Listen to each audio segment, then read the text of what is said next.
শহীদ জুলাই স্মৃতি ফাউন্ডেশনের প্রথম প্রতিষ্ঠা বার্ষিক উপলক্ষে আর্থিকভাবে অসচ্ছল এক আহত জুলাই যোদ্ধাকে দোকান হস্তান্তর করেছে প্রতিষ্ঠানটি। পুনর্বাসন কার্যক্রম হিসেবেই এই দোকান হস্তান্তর করল তারা।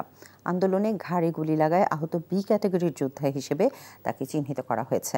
সোমবার বিকেলে আহত ট্রাক চালক মোহাম্মদ শামীমকে দোকান বুঝিয়ে দেয় শহীদ জুলাই স্মৃতি ফাউন্ডেশন। মোহাম্মদপুর বেড়িবাঁধ সংলগ্ন স্কুলের গলিতে একটি দোকান ভাড়া করে ব্যবসার পুঁজিসহ জুলাই যোদ্ধাকে দোকান শুরু করিয়ে দেওয়া হয়। চলতি সপ্তাহে এরকম ব্যক্তিকে পুনর্বাসন করা হবে বলে জানিয়েছে ফাউন্ডেশনের প্রধান নির্বাহী। পর্যায়ক্রমে আবেদনকৃত সব জুলাই যোদ্ধাদের পুনর্বাসনে কাজ করা হবে বলেও জানান তিনি।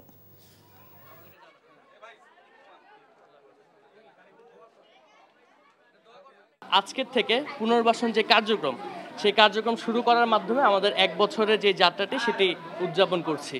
এবং আজকে আপনারা দেখেছেন যে আমরা একজন আহত ব্যক্তিকে আমরা তার পুনর্বাসন করানোর জন্য আমরা স্টেপ শুরু করেছি এবং এই একজনের মাধ্যমে আমাদের পুনর্বাসন কার্যক্রম সেটা আজকে থেকে অফিসিয়ালি শুরু হচ্ছে।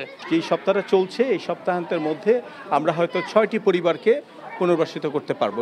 আমাদের কাছে যেই ফর্ম ফিল আপ করছেন পুনর্বাসনের জন্য 4,500 এর মতো ওনারা অলরেডি আমাদের কাছে ফর্ম ফিল আপ করেছে। একটা ক্রনোলজির মাধ্যমে যাদের আগে দরকার, যারা সবচেয়ে বেশি মার্জিনাল অবস্থায় আছেন, তাদের দিকে ফোকাস করি আমরা এই প্রজেক্টটাকে চালানো শুরু করেছি।